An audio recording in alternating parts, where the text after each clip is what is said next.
4, 3. I can't figure out like which fingers to use because it gets the awkward German when you 3. end up with like the 1 Do the up, German 3. so... 5. Wait, no. Right, because see, you're putting your thumb down. Yeah, we're a bunch of Americans, people. It's 5, 4, 3, no. Exactly. 5, no. You need to count down from your pinky, I think. 4, 3, 2... Yeah. No, 2, that feels 1. weird. Or, yeah. Yeah. I need to watch Wayne's World again.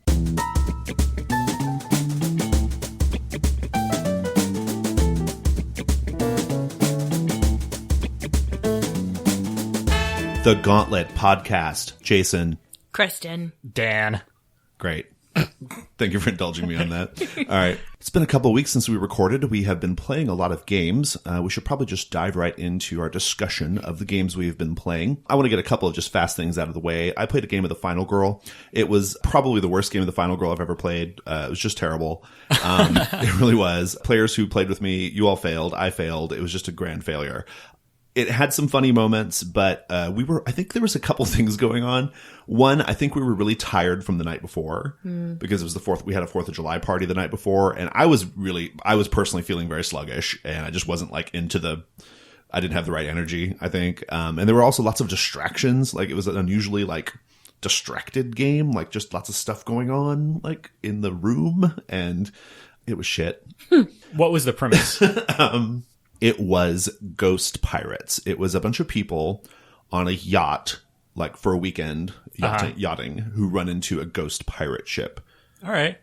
That sounds all right. Yeah. Half of the kills were done by a dolphin, a zombie dolphin, which should tell you everything you need to know. One of the kills involved the zombie dolphin somehow being in a waterbed on the yacht,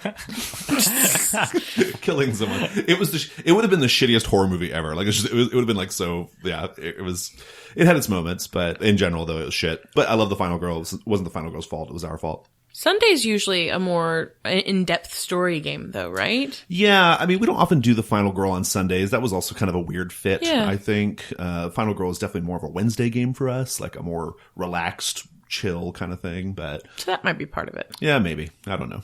I think we were just garbage. So. Zombie dolphins are hard to get over. Yeah, it was really bad. And every time someone went for the zombie dolphin kill, I just like I was like, holy shit, are we doing the zombie dolphin again? Anyway, I did it too, though. I can't. So yeah, it was bad all around. Oh, and Farrell, he won't mind if we tease him because it was a fun moment. Farrell was exceptional with his accents on that day. He was affecting a southern accent and pronounced the state Florida, Floridae. Which is not like they do in the South. Like you're from old Floridae, right? We were all just like, what the fuck did you just say? What the fuck was that? It was amazing. I love Farrell, but that was accents are not his jam. Okay, so this has been a weird start to the podcast. All right, let's keep going. Final Girl, awesome game, as you all know. Hey, you know what? What do you think, Dan? This has been a thing on the G Plus lately. What do you think about the fact that we can't find this game anywhere? And like, what is the deal with that? And like, what is our responsibility for that? I think it's time that we should come clean and admit that we actually do not ever play Final Girl. And this is just a running joke that we've been playing since episode 1 of the podcast, where we pretend like we've played Final Girl. Yeah, I have been doing it wrong. That's true. In all seriousness, I forgot I missed a rule. I happened to reread the rules the other day, and I was like, oh, there's something we've been doing wrong. So yeah, I don't know. Whatever. I got mine. I'm pulling the ladder up behind me. I don't care if anybody else can play Final Girl or not. Yeah, I don't know. Well, because it seems like Russ the other day posted a thing where it was like this statement from the author, Brett Gillen, basically saying how he's like pulling away from like RPG design or whatever. But that also entailed him pulling all of his games off the internet as well. And I don't know what that means. Like, does it mean it's okay for us to go ahead and just share it among ourselves? But if that was, I think it's probably not, though, because he would have just like made it available for $0, right? Right. So I don't know. I would defer to you as a lawyer. I mean, we could, we could just share it. I mean, Brett can send us a C&D.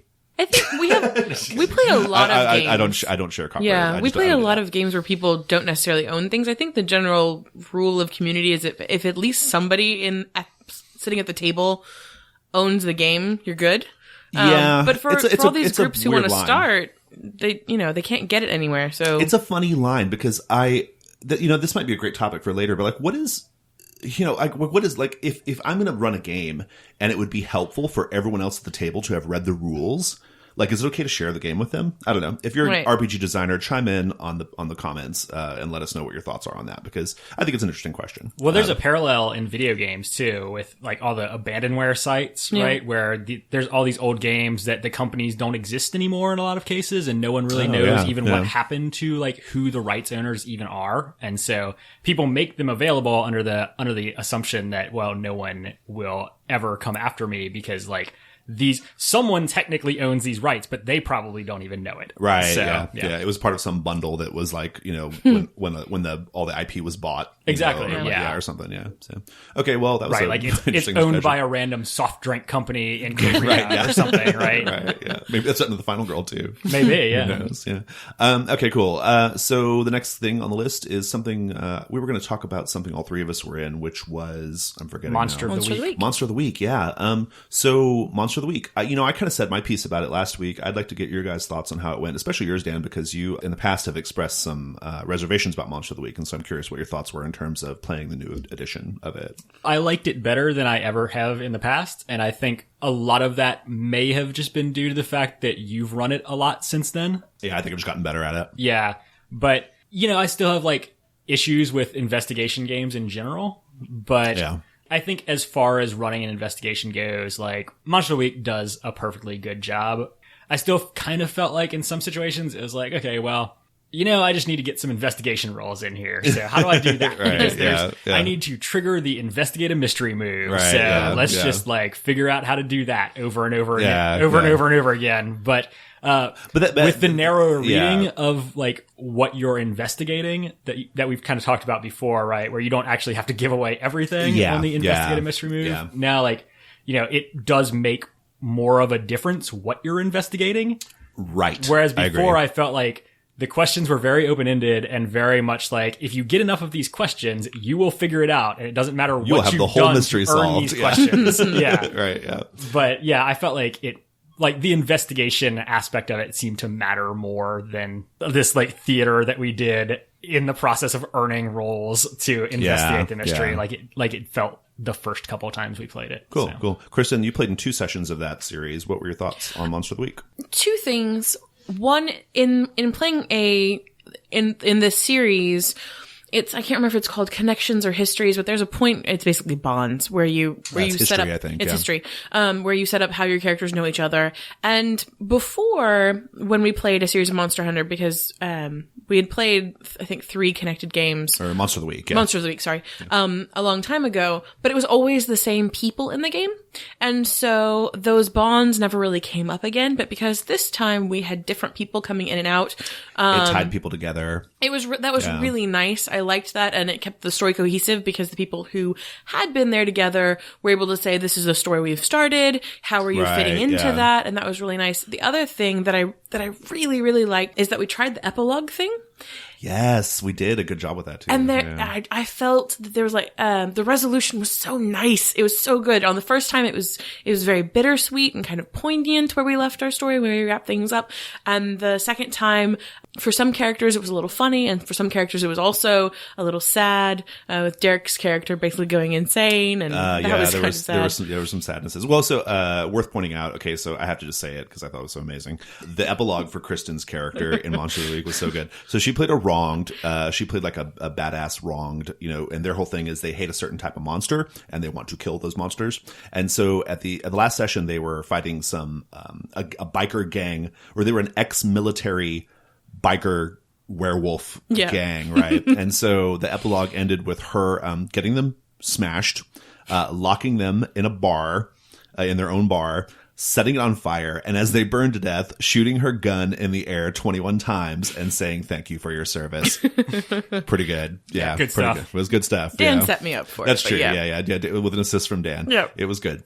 But I really liked that opportunity to close out the story, and I thought it made a world of difference. I'm increasingly loving the mandatory, or not mandatory, but like the epilogues, you know, even in games that don't call for it. Like I'm really increasingly enjoying like having that moment where you like pause and you consider what's going to happen with these characters in the future. You know, I think it's especially salient for us because we don't play lots of long-term games, we only have a brief time with these characters, and so it's kind of nice to see what they end up getting up to. You know, or to explore that. So yeah, Monster of the Week. It was fun. One thing that is weird about doing essentially, for me, it was a one-shot of Monster of the Week, right? I was coming in for the last session and knew I would never play this character again. So you're burning your luck. I have like 12 tick boxes or something on my character sheet that I can just immediately turn things into successes. Right, so yeah. I could have never failed once if I wanted to. Yeah.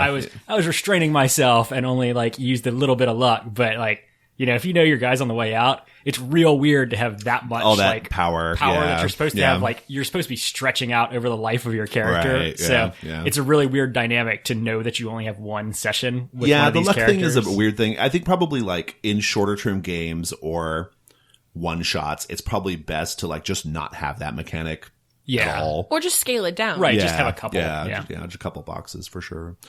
One thing I wanted to touch on the history thing you said, Kristen. I thought that was interesting. One of the things, you know why I like Monster of the Week's history thing as opposed to, say, the Bonds or the history marks from Apocalypse World? I don't like either of those. And the reason why is because I feel like I like them in Monster of the Week because there's no like mechanical implications to it. It's just a reason to have a discussion about how your characters know each other.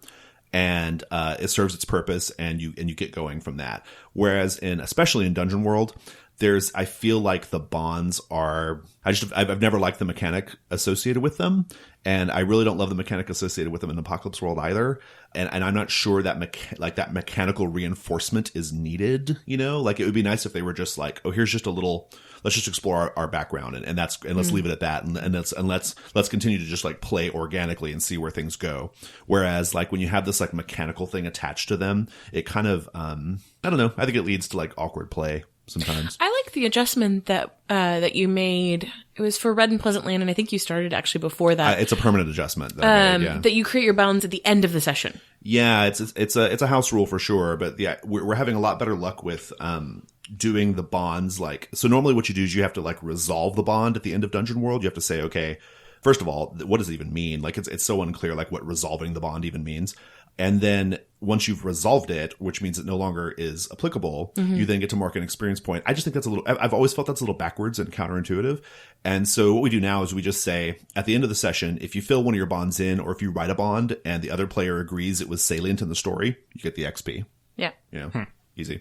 So do you not start out with bonds? No, then? we don't do it in the beginning. Okay. Yeah. So you have no connections to each other. Not on paper. Session? No, not on paper. Yeah. Which is really nice because I maybe it's a control freak thing, but I've always been very weirded out by sitting down at a table, especially with people you've never played with before, and having them look at you and say, "You've stolen something from me," and I feel like, no, I didn't. Yeah. You can't tell me I did that. So I like writing my bonds as we go. It's much more satisfying. I do too. I think it's more satisfying, and it's one of the things that I've always noticed that happens in Dungeon World, especially, and that's just what we play the most. So I have that as a reference. Is the bonds tend to get forgotten? Like you write the bond at the beginning of the session just because you have to fill some in the beginning, and then you like forget it. Like a lot of times you just forget about it, or like the story doesn't support it right away. You know, right. Maybe it will later, but it doesn't right away, so it just feels kind of awkward. But yeah, that's a house rule we've made. Boy, that was a lot of discussion about bonds. It was. Yeah. It sure was.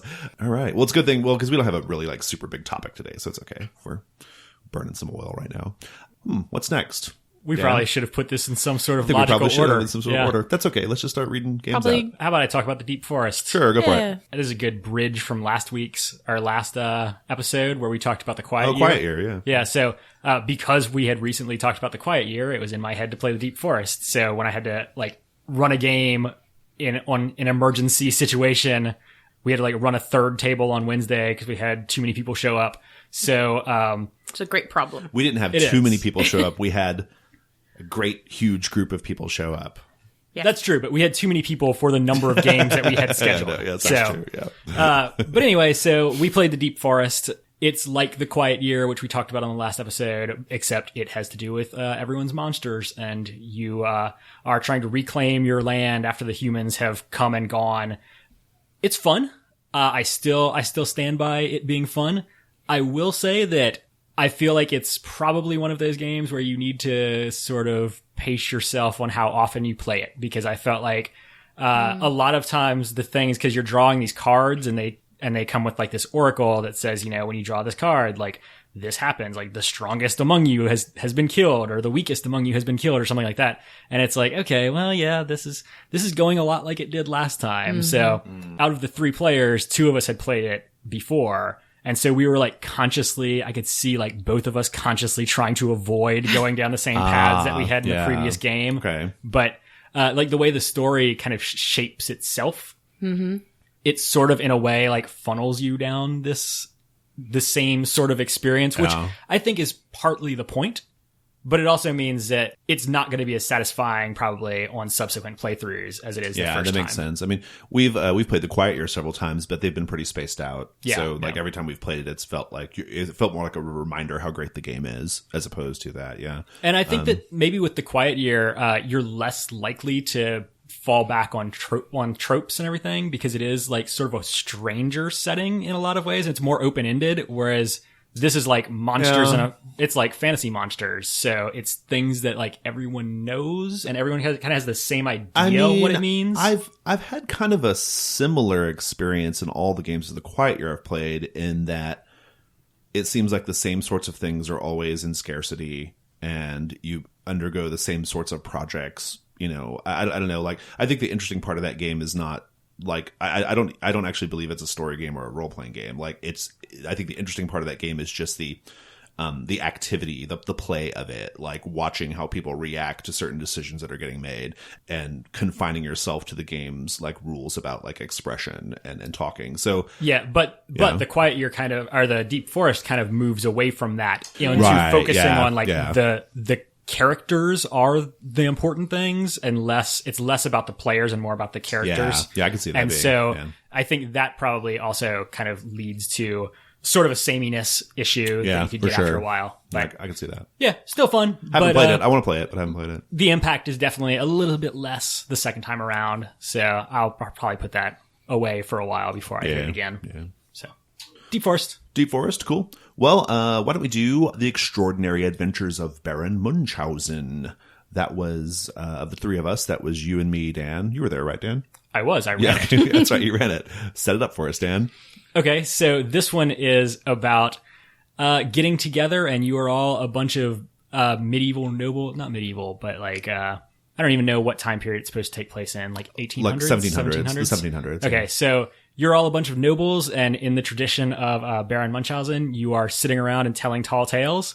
The way it plays out is they give you a list of like just a huge number of different prompts for these possible stories. It's like hundreds, isn't it? It's a lot. Yeah, it's a lot. And they're all fantastic. And so you look at this list, and you turn to the player next to you and you say, "Oh, Duke of Manwich, tell me the story about how you saved the King of the Cats." That would be something that you've read off this list. Yeah. And then they just start telling you the story. They can stop to take a sip of their drink, say, "Ah, yes." And then they have to start talking, because after that, they're obviously stalling. Then they start telling the story about how they saved the King of the Cats. And at some point, the other players who are listening, it's kind of their responsibility to interject at certain points. And so you have a stack of coins, and you slide a coin toward them and you say, yes, but correct me if I'm wrong, but hadn't the King of Cats been assassinated 20 years earlier? Surely you must be mistaken. And they can either push your coin back to you and give you an additional coin and like pay to not include that in their story and say, "Oh no, you, my friend, are mistaken." Oh. And they can pay you to like remove your contribution to the story, or they can accept your coin and roll with what your contribution was and say, "Oh yes, well, yes, the King of Cats had been assassinated, but a dog had been dressed up as a cat and installed on the throne in his place," or something Fortunately, like that. I had a time machine, right? Right, yeah. So you sort of incorporate that into the story and keep going. At the end, after everyone has told their stories, you all vote on who you thought had the best story. You say, "These have all been great stories, but this guy's story was best of all." And then you give him all your money that you have left, and whoever has the most money wins at the end. So it's one trip around the table, everyone tells a story, and then you see who won. There is also rules for dueling that get involved in there. Right, yeah. So there are 2 sets of rules for dueling. One is literal dueling, and then there's dueling for cowards, which is rock, paper, scissors. And if you... It's called dueling for cowards. Yes. Yeah. It's good. And so if you win rock, paper, scissors, then you have killed them, and then they're just out of the game. So yeah, that's basically it. The game is hard as fuck. I'm just gonna throw that out there. The Extraordinary Adventures of Baron Munchausen is hard as fuck. I don't ever want to play it again. Wow. Because I feel dumb when I play it. See, you had a much stronger reaction to that than I feel did. so. I've played it a couple times now, and I feel dumb as hell whenever I play it. And the reason why is because it's very hard. I'm not into games where like you just stand up and start telling story with no like help from the group and no collaboration. Like it's just you telling story and trying to be interesting and funny. But that's exactly what Invisible Empire is, only slightly shorter. It's amounts shorter. Of I time. was going to ask, how long do these stories usually About run? 5 minutes. About 5 minutes. That's a long Okay. time to talk. I think that's a long time to talk. Like Invisible Empire, you just have to tell like just not even a whole story, just like a little snatch of like description or detail. That's true. I do that all Yeah. the time in role-playing games. This is like a complete story, and you also have to try to be funny, and it's also a competition on top of that. I mean, a light competition to be fair, but still, like, I don't know. I feel so dumb when I play it. I feel like just a cretin. I feel like an idiot cretin who can't tell stories, and I don't like it. Yeah, it's just, I don't know. Like, what are your thoughts on it, Dan? I mean, I enjoyed playing it. Oh no, I had fun. I think that like maybe it depends on how well you thought your stories went, but I think so. I thought yeah. my stories were pretty all right, and like I thought that it had kind of a cool problem solving thing because you don't know what topic is coming. And you have a very limited amount of time before you have to start like tap dancing, essentially, as you're like planning this thing out in your brain. There's another difference too. The Invisible Empire, you just say whatever the fuck you want to say. That's true. Like this game gives you like a prompt. It's a crazy prompt too. Mine was like, tell the story of how you got the Pope pregnant. Right.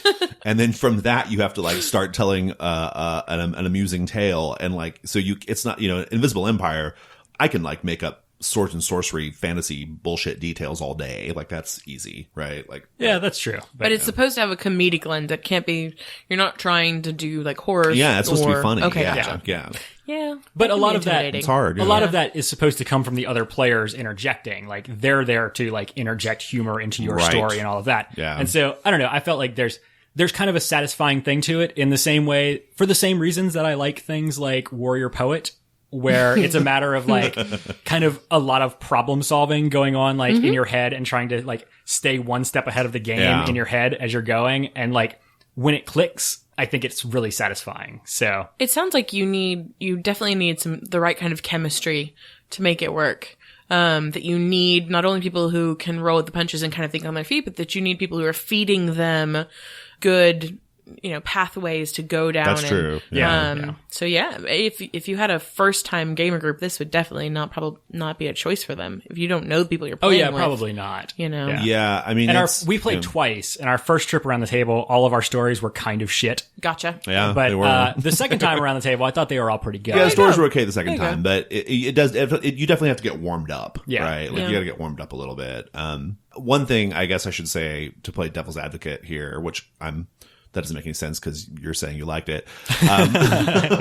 One thing I think is worth pointing out is the game is actually supposed to be a drinking game. Right. And it's actually set up kind of like a drinking game. So it's assumed, I think, like it's implied that you're a little toasted while you play.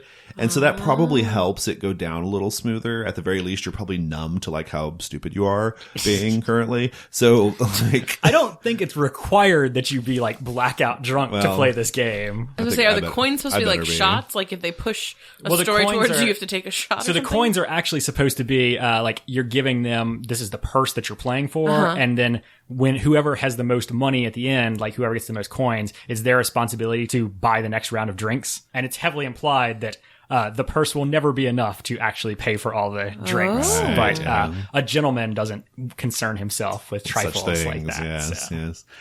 Drunk people telling silly stories would be funny. I don't think it would be as good, honestly, because I think but I wouldn't care. It require, That's I don't know. Like you wouldn't care if it was bad at that I guess. point. I don't know. I don't really care if it's bad either, like when I'm sober, honestly. Yeah. But I feel like that's a game that I would require my full faculties. So you know what? Do. A slight diversion. The Extraordinary Adventures of Baron Munchausen is one of the old Hogshead games from back in the late 90s, right? And I'm currently reading another one that was recommended by Steve for our Gauntlet Hangouts project called De Profundis, which is a Lovecraftian letter writing game. Like you write letters back and forth to each other.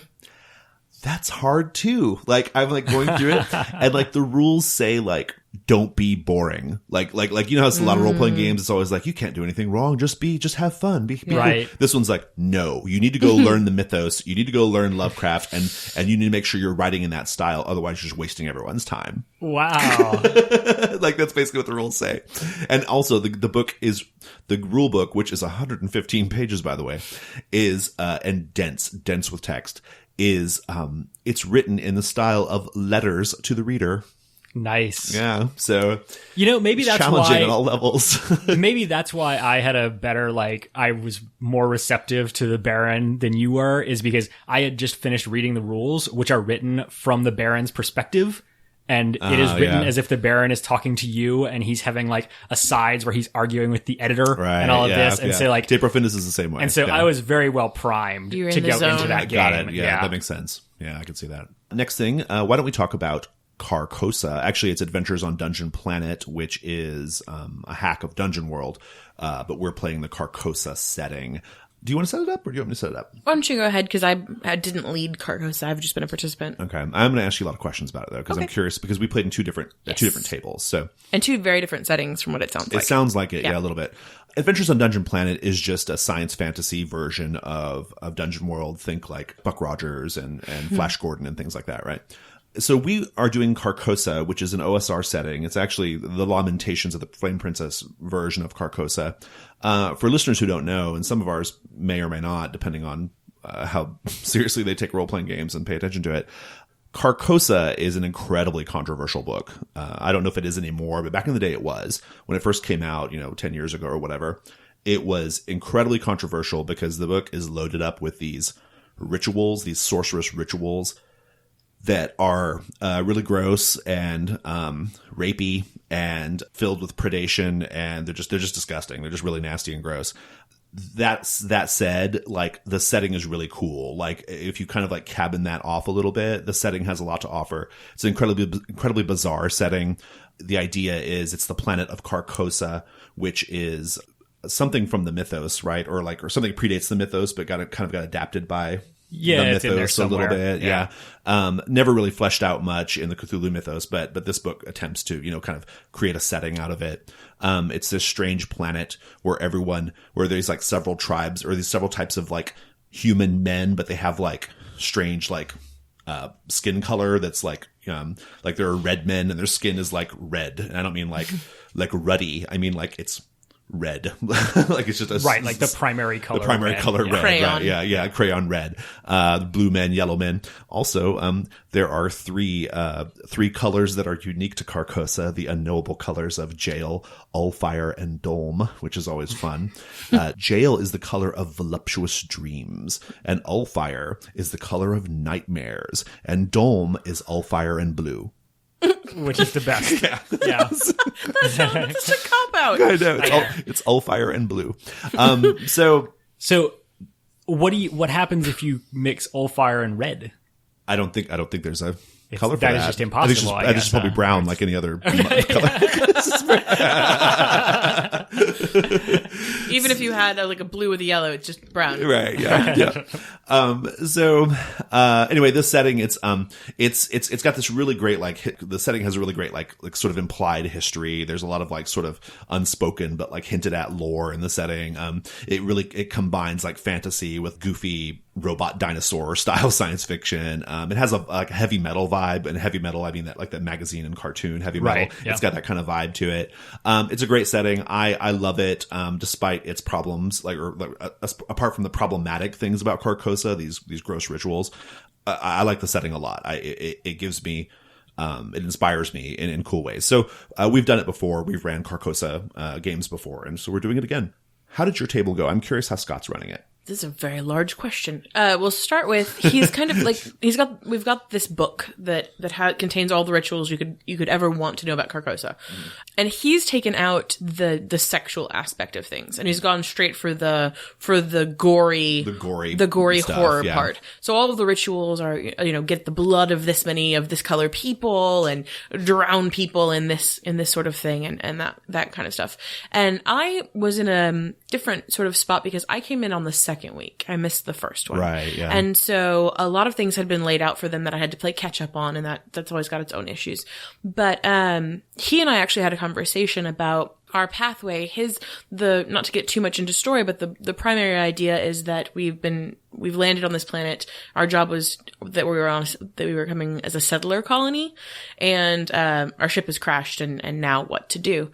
And we sort of had a unique problem of not having direction, in that everything that seemed to be appropriate to do was overwhelmingly difficult to do. Okay. So if it was to get back to the ship, there were a series of problems in getting back to the ship. Or if it was to turn this planet into a settler colony and do something about that, it was, there were so many rituals that needed, 14 people of this color and this many people of this color. Yeah. And, so we quickly found that, though we had this book that would give us any ritual we could want, we didn't want to / couldn't do any of them. Oh, that's interesting. One of the rituals would have taken us back home. But because Carcosa is sort of a segregated planet, at least at our table, with yellow people living with yellow people and red with red, so on and so forth, you'd have to cross the entire frickin' planet to complete these rituals. To find 35 yellow men and 12 blue women and 4 green boys, So I like the small scale of the game so far. We're currently in the mountain of the yellow people, and there's some of the lore that's been included, and some of the culture of the place is very cool and very fun. But we did have a conversation afterward about sort of how do we get anything done in this place that has so many obstacles to overcome. Sounds like he just needs to kind of retool it a little bit in terms of, So I think this week it'll be game 3, and hopefully a little bit more guidance. The other thing, he did, unfortunately, he had 4 players to start. A couple didn't show the next time. 2 didn't show the next time, and then I came in, so he had a lot of that's turnover true. to deal with. That's always kind of tricky. Yeah. Well, and he's fairly new at GMing things too. He is. But I will say he's had 2 character deaths. He had one die in the first game, and another die in the second game.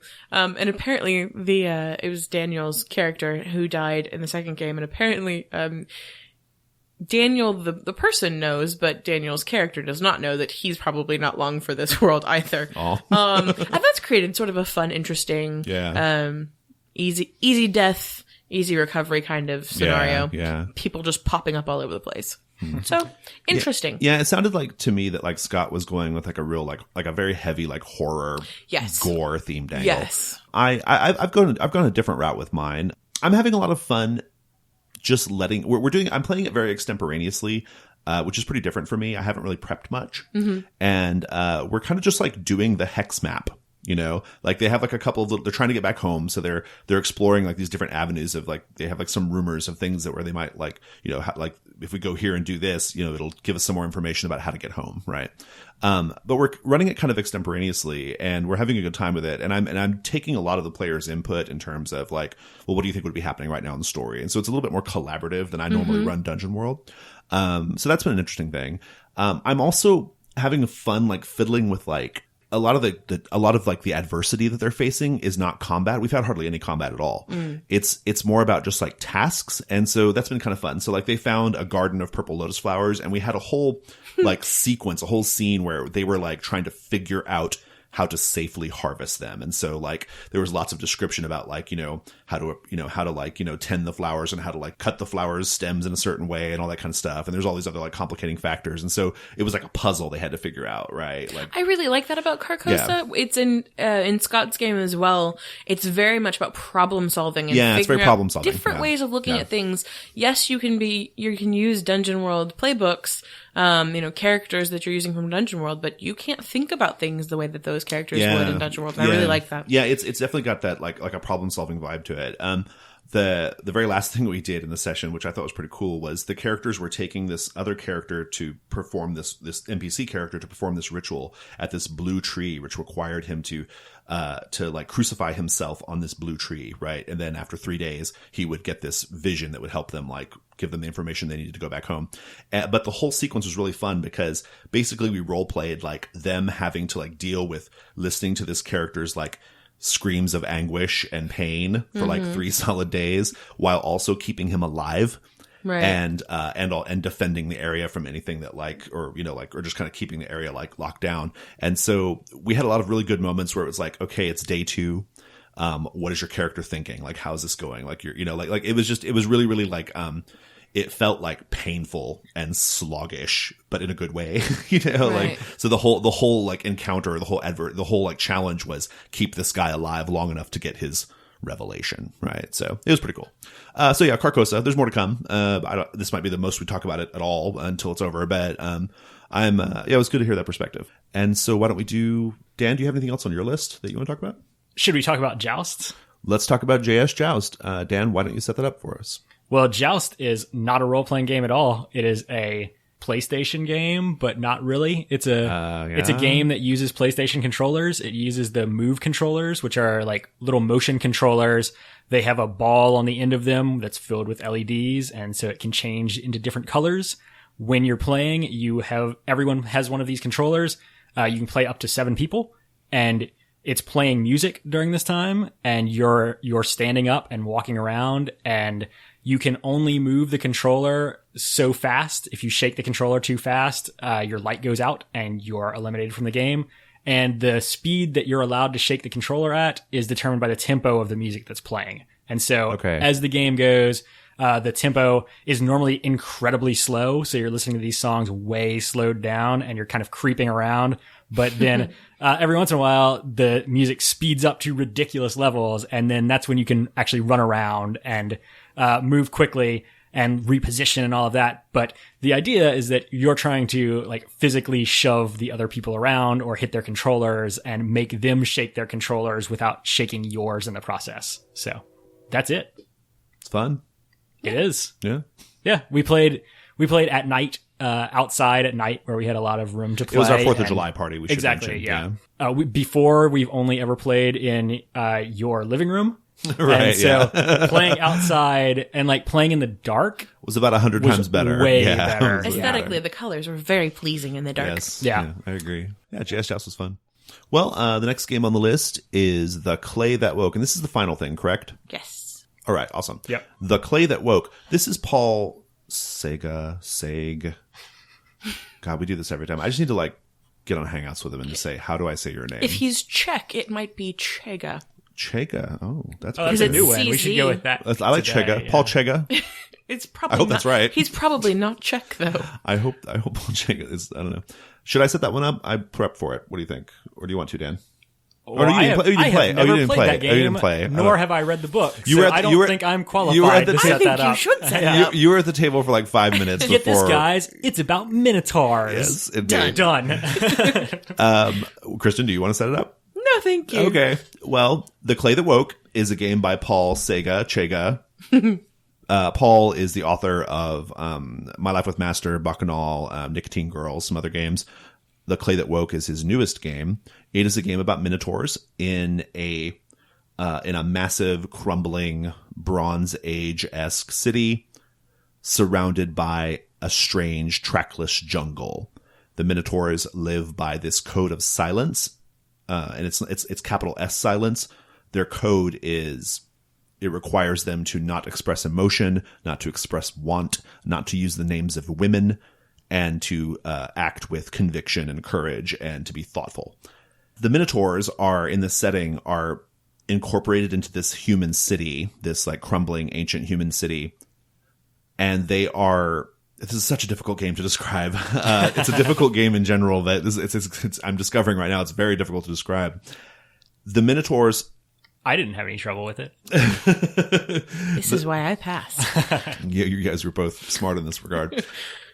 The minotaurs they have this code of silence, but and that code of silence is what allows them to keep their bestial animal instincts in check. Okay. And it's what allows them to live with these humans.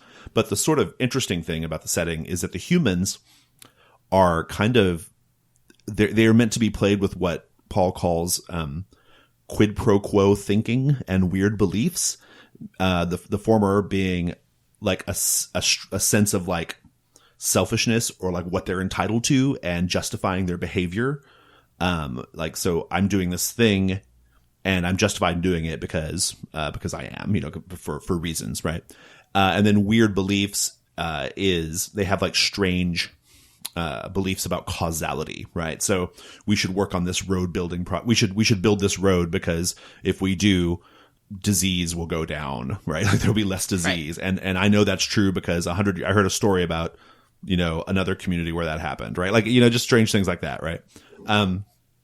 And so the Minotaurs have to deal with these people who they're kind of like a lost, broken people in a lot of ways. They're not very, they don't come across in the text as very, sympathetic, really.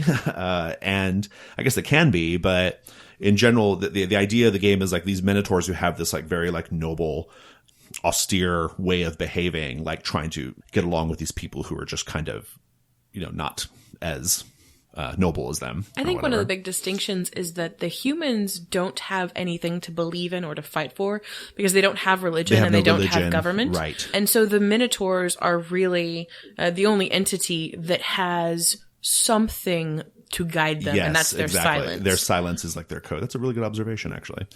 And yeah, so the players play these nameless Minotaurs who are trying to maintain their codes of silence, this code of silence, as they play. If you have all these tokens, and these tokens are used in the conflict resolution, which involves bidding certain amounts and types of tokens to try to influence the outcomes of the conflict. One of the types of tokens you have is called silence tokens. And so if your Minotaur behaves in a way that violates the code of silence, then they have to give up a silence token.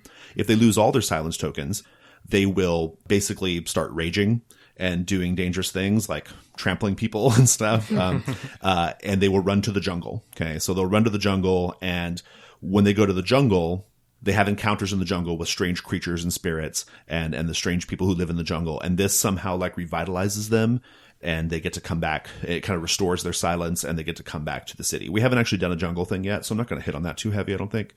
We've only our first session was mostly just dealt with like kind of exploring the city and kind of the themes that I'm kind of like hitting on that. I'm liking it a lot so far. That was a terrible, terrible summary of Clay That Woke. It's a very hard game, listeners. For as much as was going on, I thought that was actually pretty well done. Yeah, it's an incredibly... I heard it was basically like Dungeon World with Minotaurs. Is that correct? Funniest moment of the session. So this game has very very cerebral ideas, right? And it's very like high level in terms of like what I think Paul's goals were with the game. And I'm loving it. I'm living for it. We all were. But at a certain point, like after we're going through some of this, one of our players, Jeff, goes, I thought this was just going to be Dungeon World with Minotaurs. Boy, was I wrong. I was like, yes, you were very wrong. Yeah. I'm liking it a lot so far. It is not, I put a nice little post up on Google Plus with my initial thoughts on the game. The game is not easy. The game requires you to work for it a little bit, but I think we started to get there, and I felt pretty comfortable with like how things were kind of unraveling or opening up to us. What did you think? I did too. One of the things that I thought was really sort of satisfying, and it was nice that everybody was on the same page, even though it wasn't directly addressed, was the undertones of what was actually happening. For example, that the Minotaurs are the old, I don't know how to stereotype or belief in the noble savage, right? There's a lot of noble savage going on. Yeah. And the themes that you chose for us to work on with social approval and the need for people to be liked and the need for popularity, while underneath all of this there is a wasting sickness in the city. Yeah. That people are obsessed with the superficial when there's something deeply wrong. Exactly. Yeah. All of those things were very fulfilling to interact with. Good. And also it was nice that each of the the game's set up for 4 Minotaurs.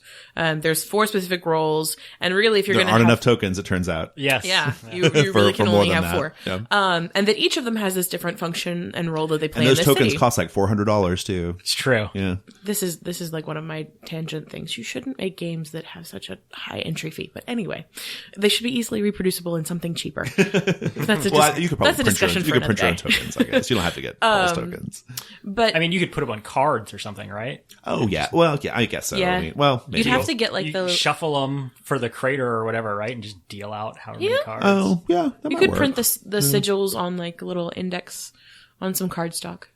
Anyway, but that because each of these Minotaurs has very distinct roles, you start off in very separate parts of the city, and it took us a while to get everybody almost in the same situation and knowing each other, and so that caused a little bit of a slow start. But I think it's going to really ramp up in session 2. It felt like it was ramping up. Yeah, it was really ramping up, and I think part of that slow start was this is a really different game. It's just mechanically different. It's thematically very different. The setup is interesting because on purpose, by design, you're not supposed to really know anything about your Minotaurs. Like, you don't even choose your Minotaur's job, and they don't have names to start with. So you kind of have to, Paul said before, like, you discover the Minotaurs through play. That's true of any role-playing game. You discover your character through play. But in most role-playing games, you have at least like some sort of implied background, or you have some kind of like something a little bit more to go off. This is not the case with this game. This game, you're like, they are unmolded clay. Nice. Was that good? You like that? Yeah. I feel a glow of self-satisfaction. I feel like we should be snapping See, points to that. Yeah, that's good. That's how I felt while playing Baron Munchausen. Oh, see, I felt the opposite. Yeah. No, like they are, and so maybe that's what the clay that woke refers to. They're like little lumps of clay that come alive. Sure. I don't know. Anyway, I think the waking is the losing the silence. oh yeah, I'm not really sure. I have no idea what. That's my I've always wondered what it personal meant. interpretation. Yeah, I like it. That's good. I like mine too. Yeah. No. As a player, it's really fun to struggle with not breaking silence I loved that part of it. and Yeah. yet also letting yourself break it, because you could be hard-headed and just say, I'm not going to do that because that's breaking silence and I don't want to lose my token. Right, yeah. But that's not the satisfying story. So the satisfying story is trying so hard to keep silence, but then Right. letting yourself slip every once in a while. That was one that was so great. That was the best part of the session.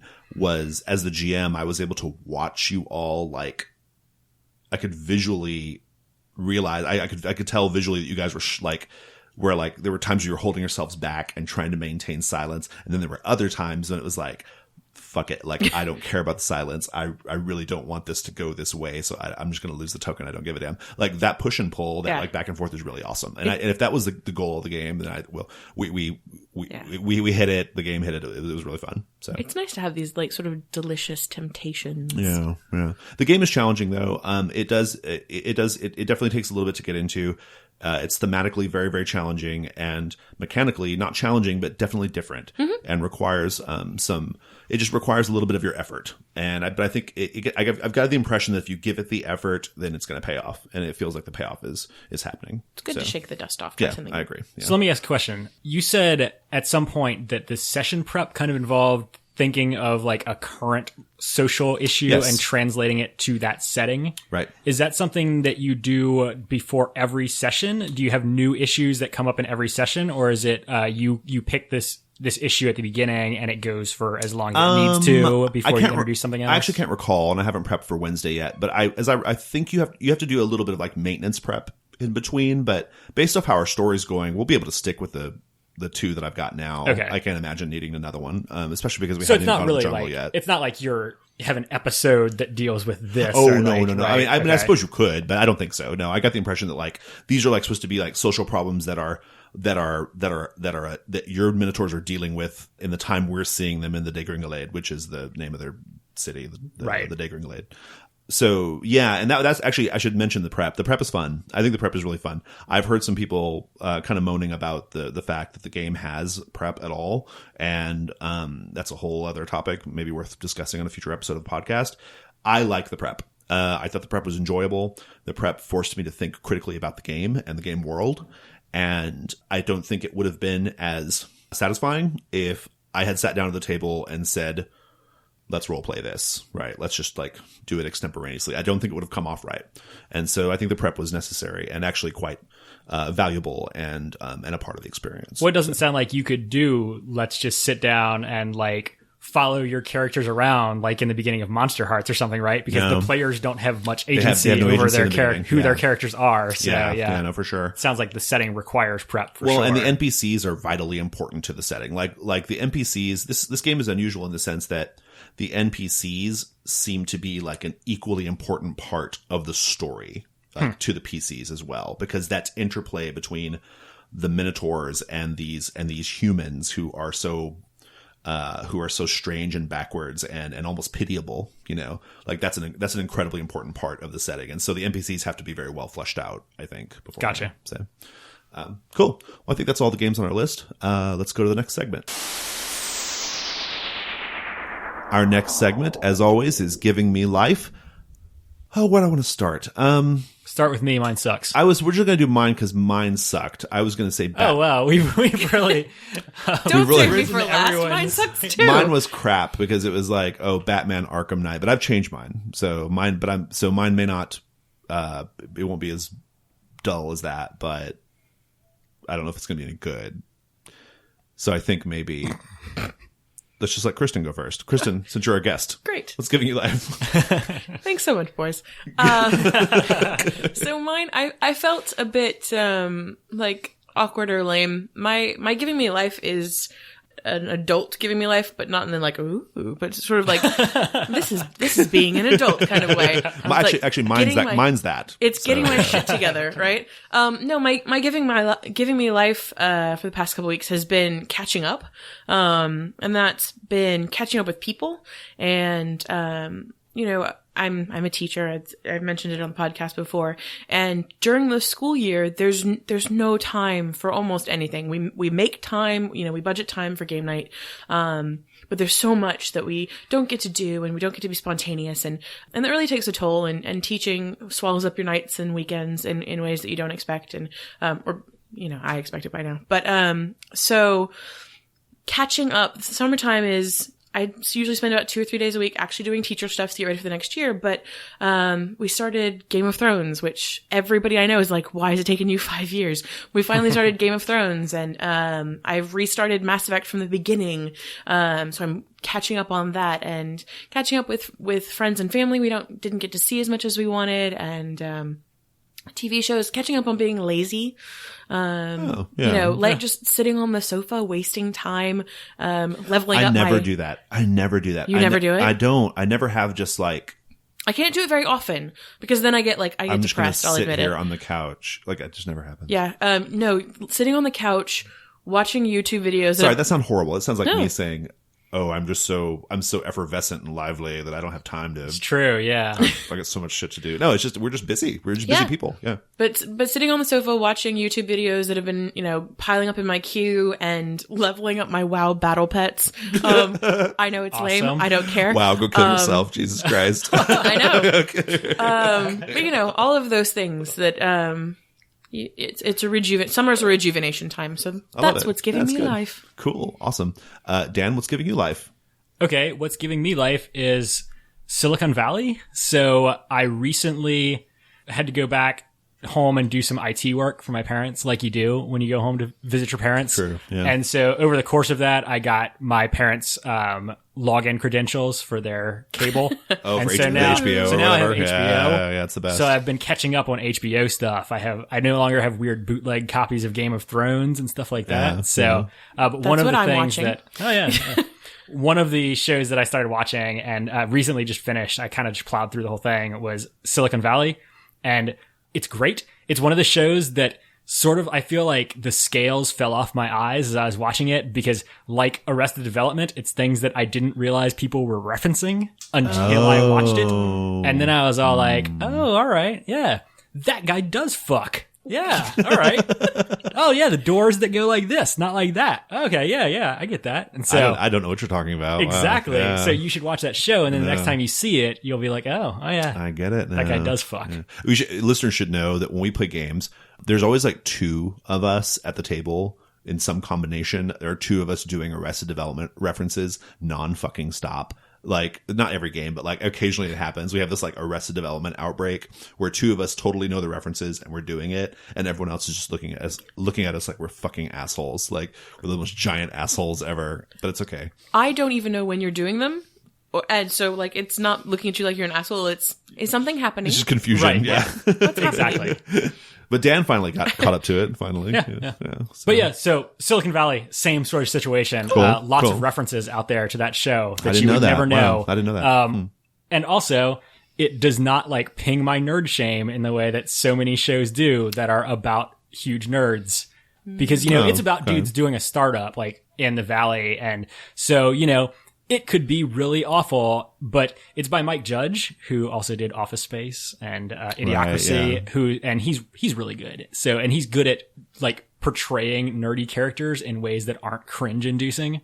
So, like Office Space, same deal, right? Yeah. So, but it's great. Yeah. And all of the jokes aren't at the expense of the characters. It's not just like, oh, let's put these nerds on display and laugh at them. Like Big Bang Theory. Like Big Bang Theory. Yes. Your nerd shame has come up a couple times in the past couple of weeks. Dan has it very intensely. Do we need to talk about your nerd shame? Well, I mean, it's just it's a thing that I deal with, but it was hard convincing Dan to like come out and play in public with us. Really? Games. Yeah, it was. A little bit. Well, I mean, a little bit. Yeah, a little bit. Yeah. Well, so you expressed skepticism. To be fair, I played board games at a Denny's for a while, and that is like pretty that's bad. enough That's to pretty out make there. anyone want to kill themselves. Yeah. And, That's like leveling up your WoW battle pet. but the one accept thing it. I could take solace in the fact that I was not actually playing vampire LARP at Denny's like those other freaks did. yes, so yes. I was like, well, I can just look down on those people on the other side of the restaurant. I will never be one of those people. And so now I play role playing games in a restaurant. So I guess I'm technically one of those people. I never knew but, Denny's had such interesting people in it. Oh, it gets weird. Yeah. I don't think I can ever play role playing games. I play role playing games in public. I don't mind doing that, but not at Denny's. Was that just because you don't like Denny's? No, it's Denny's just, I don't is disgusting. know. Like Denny's. Yeah, I did like every time I came back from playing in Denny's, I felt like I had to like scrub the grease off me for hours in the shower because just being in, it's like the humidity in the air, but it's not water, it's bacon grease and stuff. It's just free floating in the air. Like it's like 50% relative bacon humidity. It's really bad. Listeners, you can't see this, but Jason and I have our face like crumpled in disgust. Well, so I don't think I want to play in restaurants or in public spaces where there are waiters and waitresses. I think that's my agree. big, Yeah. my big hang up because I don't. The restaurant that we play at, they're lovely. I love the people who work there, and they all know us. We have a relationship with them now because we're there so often. But like there are no waiters and waitresses. It's just counter ordering. You pick up your own food. We occasionally, chit chat with the bus boys or whatever, but it's not like, like we're not like impinging. And there's a huge space, so there's we're not like imposing on anyone. Right. We have the added benefit of being able to go outside on the patio. Yeah, exactly, So we're not in their restaurant making a bunch of noise and yelling about killing things or fucking things or Well, I always somebody's always fucking something. Those are specific references to games that I wasn't a part of. All right. So but it's easy to like assuage your guilt in that situation. It just means that you pay $10 for a Coke every time you go. That's what I always do. You pay $10 for a Coke? No, not here, but when we played in places that had waiters, I You tipped literally them well. I You tipped literally them well. got it. a $10 Coke every time I went. So and I was like, I'm so sorry. Can I give you more money? Please forgive me. Here's $10. Cool. Well, so the thing giving me life is listening to my mom talk about vampires doing anal. That's what's giving me life. Okay, next segment. So here's the thing. My mother is going through this weird phase where she's always been into romance novels and like erotica novels, but now she's getting into like all the sort of like the forum like communities of like erotic novels, like the blogs and all that stuff. So she's getting really involved in all the meta conversation about So is she writing her own? No. I She's didn't know there were forums. Oh about, God, like, yeah. So like a lot of the like self-published like erotic novels, like the way you promote them is you have like a blog, right? You have a blog and you talk about so it's a very like meta conversation about these books. And so she's really into it. She's really into like the reading all the books, but also like getting involved with like the authors and like it's a little bit like how we do role-playing games, honestly. Like, like getting involved with like, RPG designers. Like it's a similar thing. But because of this, she's adopted this whole new like vocabulary that is really like strange to me. I love it. I think it's really funny, but, and I feel, somewhat chagrined that she thinks it's okay to talk to me about this stuff, but like, I feel like there's like this, okay. So now she's got all this vocabulary where she wants to talk about all the different like combinations and like all the codes. So it's like, this story is MMF, she's like, I read all of them. She goes, I read menage. I read male, female. I do it all. She, and she likes all the like the ones with demons and angels and vampires. And I think she thinks she's like bonding with me by talking to me because I'm gay. I think she's bonding with me over like socially unacceptable sexual activities. No, well, there's nothing socially unacceptable about. No, I know. I'm just. But like I think she believes that it's okay to talk to me about this stuff, and it is. But she's like, my favorite ones are the ones with two guys. I'm like, thanks, Mom. Thanks, Mom. That's adorable. Yeah, she's like, it's actually kind of cute. And she goes, but then she goes, and these books do everything, Jason. Like, there's anal, there's fisting, they do it all. And I'm like, oh my God. I'm like just shrinking a little bit. Like, this is so cute, but also really, like, I don't know. I love it. I think it's great. I think it's really interesting. But she's really into it. And so anyway, that's giving me life. So nice. Yeah. Did you know that my mother sells erotic novels on eBay? Does she really? She does. Wow. Yes. Like when she's written?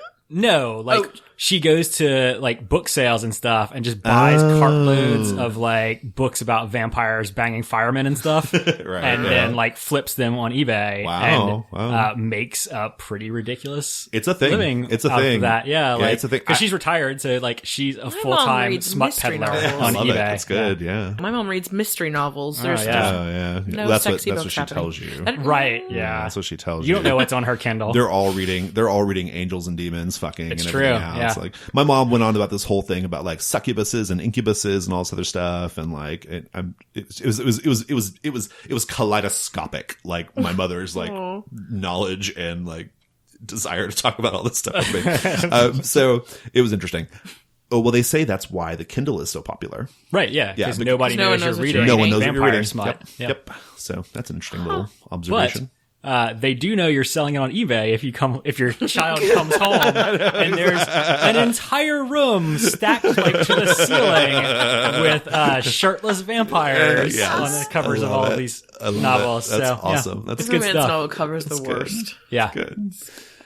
All right, next topic.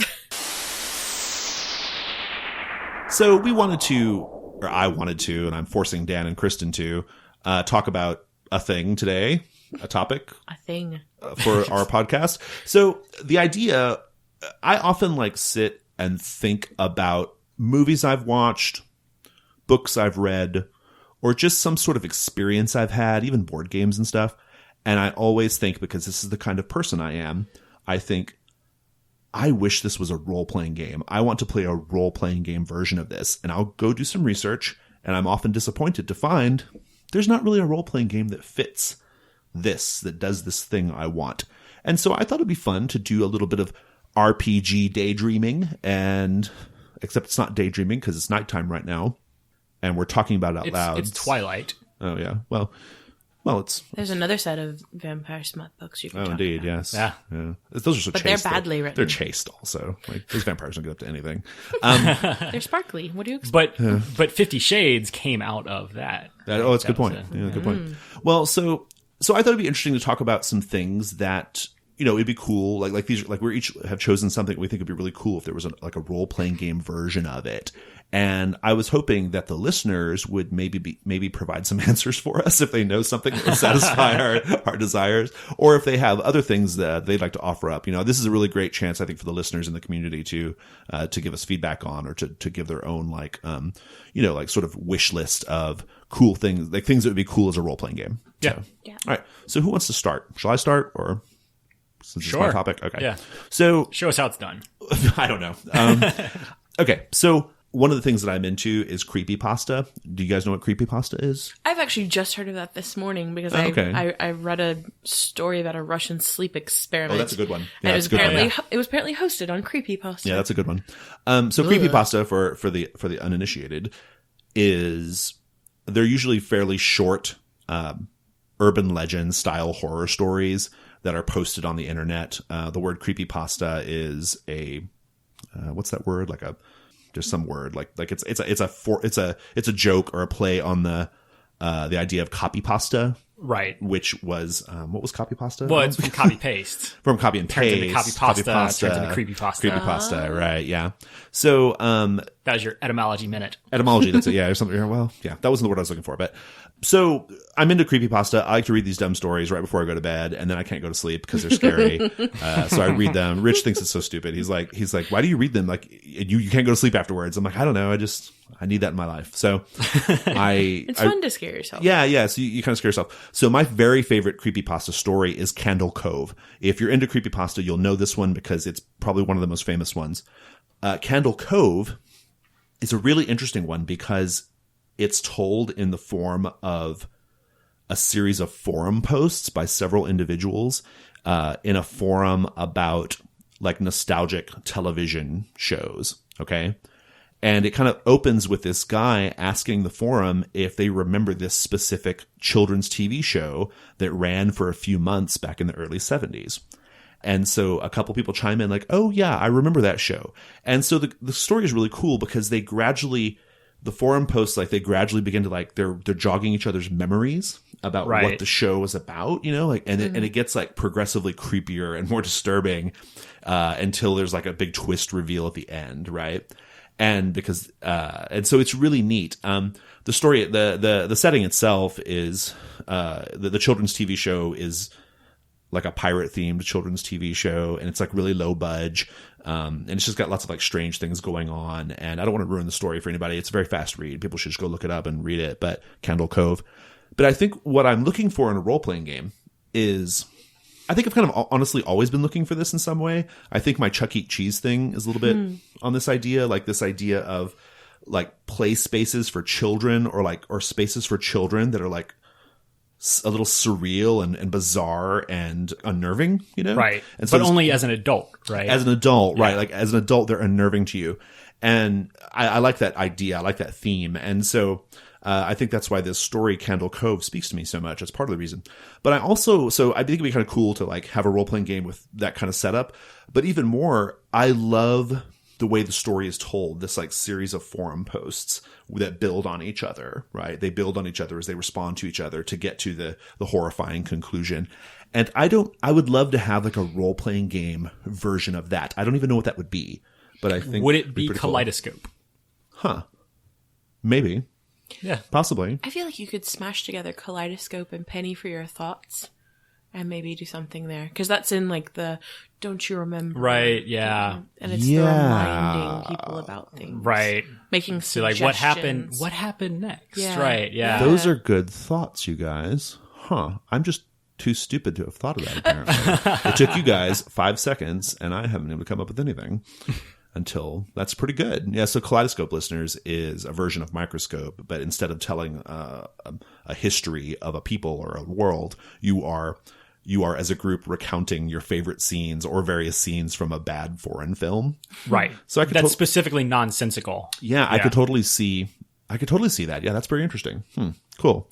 And then the Penny for My Thoughts thing, I've actually never played that, but I understand the rules, and that's an interesting thing too, because it's like you spend currency to basically get people to go with your ideas. Well, so right? the way it works is that you're not allowed. You are a patient with amnesia, but you've taken some drug where other people can pick up on your lost memories, and so you can't remember anything that you actually said or did, but you can remember what other people did. And so, but whenever you get to a Right. point in the story where you have to remember something about yourself, you have to ask the other Okay, players. got it. Yeah. I think what I want is I like that, a mashup of Kaleidoscope and A Penny for Your Thoughts with some mechanical enforcement of like horror and creepiness. That's Yeah. what I want.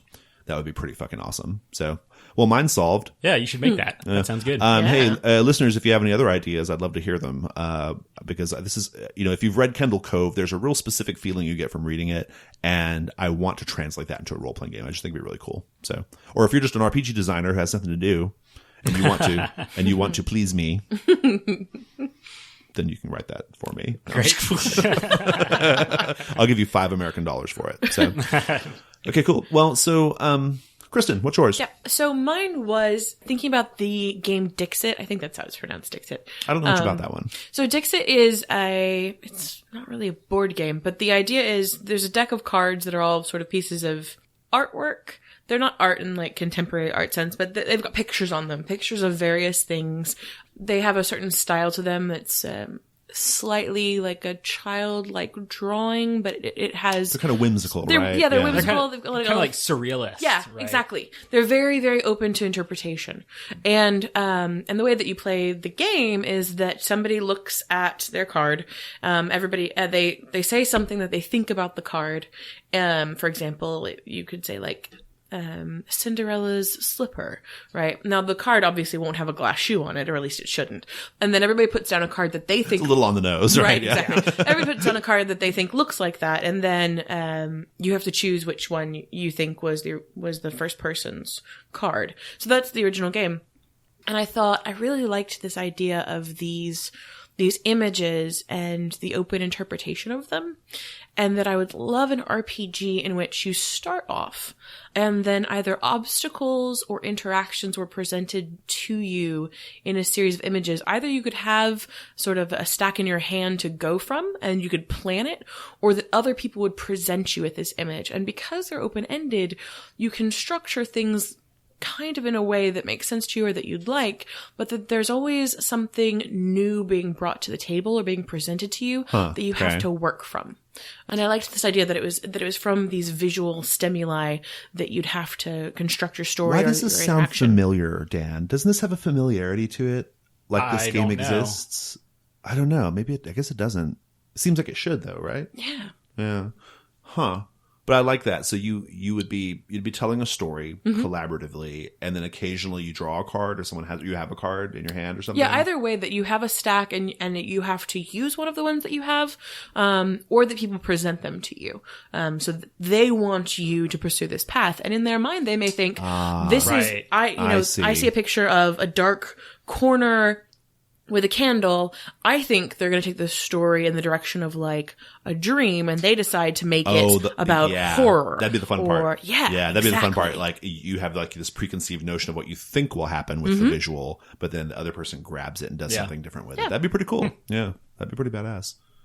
I feel like that'd be another one of those games where I feel like a dumbass. I know. I was just thinking that sounds very like it has like the flow of Baron Munchausen. Yeah, like like, one person you are telling dumb. a story. But I think rather than but the visual let me tell stimuli your would story, help. it's Yeah. it's all interconnected, right? So you're Okay. all on an adventure together, like in Dungeon World. Right. Only this is added to your. So have you heard interaction. of that Kickstarter, Fall for Magic? Fall into Fall Magic? of Magic? Fall of Magic, yeah. I like Fall into Magic. That'd be a good one. Somebody make that. Make Fall into Magic. It sounds like an 80s pop song. Yeah, it really does. So there's this, I backed it. It's this game called Fall of Magic, and it's on a big scroll, like a big giant. I heard somebody big talking about giant a scroll. And you gradually like unwind the scroll, and there are like pictures and I think little bits of text too, that are supposed to inspire the role play. And that kind of reminds me of that a little bit in a way. But I do like, I like, it's a pretty cool idea. Like this, I really love the, I don't think it would be as hard as Baron Munchausen, Dan, because each of these cards has like a visual hook that you could use to, but Baron Munchausen's And you don't have hard. to necessarily end up at a certain place. Yeah. I think that maybe that's part of the problem with And there's Baron no Munchausen. winning. Yeah. Yeah. It's not a competition. The competition aspect is what makes But it's always a competition. It is always a competition. Actually, it is kind of always competition. On Sundays, when I play games, it's almost always with Dan and Steve and then one or two other people, right? Or two or three other people. It doesn't matter who else is at the table. I don't give a shit about all the rest of them. I mean, I love you all, but ultimately it doesn't matter. It's not true. I'm just joking. I love everyone. But when we're all at the table and we're playing on Sundays, I feel this intense, like, internal competition. Like, it's an intense competition to do better than Dan and Steve. Like, I really do. Like, I'm like, I gotta be better. Like, I don't care what I do right now. I've got to be better than Steve and I gotta be better than Dan. As long as it's a productive drive. No, to it make is. the story better. It totally is. It's all Yeah, good. it totally is. Like, I think it makes me excel. Like, Yeah. it makes me want to be better. Right. That's just how I guess there's always a competition to some degree. Right up until the point where you start spiking our drinks. Yeah. That's a healthy urge. But Dan is so damn witty. How can I stop him? We'll see how you sound. You're slurring your words. Suddenly everybody thinks he's even funnier. Drop a forget me now on your drink. that was an Arrested Development Arrested Development reference. show. I know that one now you know. because you explained it to me last week. because we spent the time at the table explaining it. Yeah. So that's cool. Yeah, I like it. Cool idea. Yeah, that'd be pretty neat. I'd play that. Dan, what's your RPG daydream? So now I feel like maybe I should have put more time into this because I feel I think like you probably should y'all have too. But okay, go ahead, go for it. So we're gonna end on yours. It's great. Here's the thing. I'm just going to throw this out there because this is something that I feel really strongly about and I want some answers and I want, I want this to happen. I have another one as well that I'll throw up after as a little lanyap. The Audible. But an Audible, some might say. But not really because I'm running both plays. So would it be sweet if we get Audible as a sponsor? Never going to happen, but that's true. We need about 19,000 more listeners. But yeah. That's true. Maybe we could ask Denny's to sponsor us. We've been really kind to them this episode. I don't know that we said very nice things about them, though. Yeah, Denny's, GameStop always gets a good shout out from us. Yeah, it's true. That's good. So anyway, basically, since forever, I think that I've been playing games with the Gauntlet. Every time we play a game with no set setting, like things like help me Archipelago. out. Archipelago would have been perfect for this. Final Girl, I think, would work. But okay. Anyway, basically every game I think you could translate into the world of like Finding Nemo, right? Where you're all fish on a reef, because I think that's it's really interesting and dynamic setting because you have fish and like other fish. You've got crustaceans in the mix and sharks. I mean, come on, the Final Girl killer is obviously a shark. It's a gang of sharks. Or check this out. This just came to me. Actually, I guess I just kind of stole it directly from Finding Nemo, but it's it's a person who's collecting the fish to sell in a tropical fish store. That's the killer in Final Girl set on the reef. Wow. But anyway, that's the thing, is that I think that there is a great game with talking fish out there that we have yet to find. I hope you find it. I really do. I do. But by this point, like, in my brain, this is such a magnificent game that it'll never live up to the hype. So you've warrior poeted it. I have, you really but I feel this sense of duty still every time someone's like, "What setting should we play in?" I always half-heartedly say "talking fish," but you at this point, mean I don't. it. Well, I did at one point, but I don't think I do anymore. It's really sad because no one ever grabs it. We're all like, okay. Any other ideas? Could do that, But anyway, moving on, because like I just wanted to get that out there so you could all shit on my talking. No, I love it. Yeah, but I love it. Also, I've been watching House of Cards, and I think that would be a really interesting setting for a game. There are no role playing games like that. Yeah, I don't think there are. Yeah, I've been trying to think of something that's like a very heavy political thing, and I don't know that. Yeah, I don't know. Like it's a weird thing to do. Maybe it's hard to conceptualize like how that would work necessarily, but it's a super dramatic environment. Yeah, and it's something that most people have a basic understanding of too, right? It's not like these are foreign concepts. And everyone knows like political parties and stuff and policy and I'm trying to. I'm racking my brain right now. Scup. Yeah, I mean, maybe, but that's fantasy stuff. That's like Game of Thrones stuff. I mean, I feel like you could probably do it in Hillfolk or something, maybe, or Primetime Adventures or something like that, maybe. I never played that, but but like there's probably generic settings that you could use for it, but there's no there's not real, yeah, you're right. very Yeah. focused game on like political wheelings and dealings that I can think of. Political machinations or machinations. Where your Exactly. currency is like favors and Exactly. Yeah, secrets. yeah. And, Right. Yeah. It's a cool idea. There Yeah. should be a game like that. I'm sure someone will tell us of one. Let me throw this out there. What if the politicians were talking fish? Well, I think that would work. And you've got like the My brain sharks is just filled are with like, like sleep with the fishes references. Like it's terrible. It's just terrible. oh yeah, that would be good. You could get a lot of sorry. those. Yeah, I'm very yeah, sorry. yeah. But I mean, you've got like the sorry. sharks or the lobbyists or something. I'm sure there's something like that in there. you should stop trying to make talking fish happen. Talking fish gotta happen. Come on. Lobbyists should be those things that like suck on and they feed off of things. Oh, like a barnacle. remora? Oh yeah, the moras, the little Right, they like follow the sharks around. Yes. Right, so the politicians could be sharks, and then the lobbyists are like the Yes, remoras exactly. that are stuck to them. Right? gross little feeder people. And like all the like microscopic like krill and stuff. That's like Those are like the appropriations. Appropriations. You're trying to scoop up as many of them as possible. Oh, that'd be good. Yeah, that'd be good that's too. pretty good. Look, talking fish happening. Political talking fish. That was what was missing from our talking fish game. Okay. So we need a funny joke of like a House of Cards fish joke. Let's do it. House of Cods. Oh, that's pretty good. Oh, that's pretty good. House of awesome. Cards. That's not bad. It's not bad. You know, you could have easily done. Oh, what was it? Animal lawyers? No, what was it called? See Dracula? See Dracula. Sea Dracula. Thank you. Sea Dracula could have easily been talking fish. Fish lawyers. Well, sure. Yeah. I mean, I would have been down with that, but no, I'm sure no one else would have been. So I wasn't a fish. I I've was been an burned too many octopus. times trying to bring up talking fish. Next time. Awesome. All right. Well, that was a strange segment, but I'm glad we did it. I like it. Reminders. Gauntlet Hangouts is the thing. So listeners, Gauntlet Hangouts is our new G Plus community where we will be playing online games. We have a couple things scheduled. A Dungeon World game run on Saturday mornings by myself.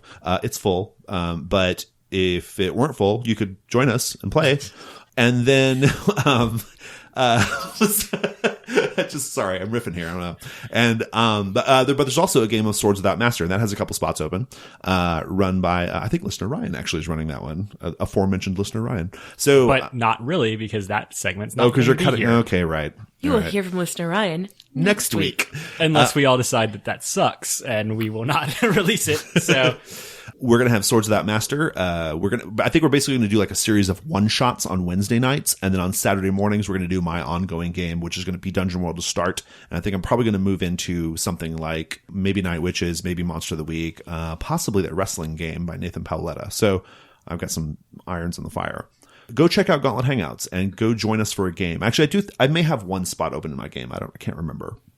But Swords has a couple though, so you should definitely go join that. The game is terrific. Also came from Worlds Without Master, which we will speak about on next week's podcast. Apparently, maybe. Okay. If there is a podcast next week. right? Live in suspense. Which I would put the odds at about 30%. Okay, So fair enough. I want to hear the weirdness. And I was part of it. You were part of it. well, I will send it out to the two of you, and then We'll make a we will decision. make a democratic Okay. decision as to whether that ever sees the light of day. Okay, fair enough. I vote yes. Well, this was a really fun podcast, you guys. I had so much fun. Kristen, thank you so much for joining us. We always have a good time when you join us on the show. Thank you for having me. Dan, thank you so much for telling us about talking fish. Anytime. And Literally anytime. that's true. And listeners, thank you for listening and being a member of our community. Speaking of the community, you should go to our G Plus and Good save. search for it and find it on G Plus in the community section. We're called the Gauntlet. Find us; it's great. That's all I got. Thank God.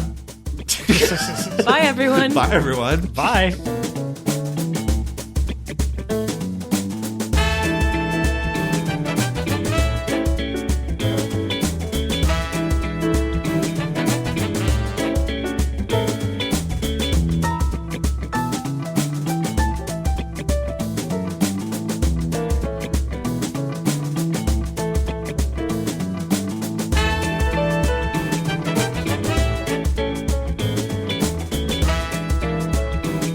Talk about talking fish for hours. As far Is as that I'm really going to be concerned. yours, Talking Fish? Goddamn right Oh, it is. God. I don't know what talking fish is. It's literally talking fish. It's fish that talk. That's what Dan wants in role-playing games. Oh, Literally fish I that thought there talk. was like a game or Oh, a no, book no. or something. Yeah, the exclamation point kind of misleads you a little bit. It looks like Right. it looks like Talking talking fish. fish. Right. Yeah, but it's But it's just like, this is finally my moment for talking fish.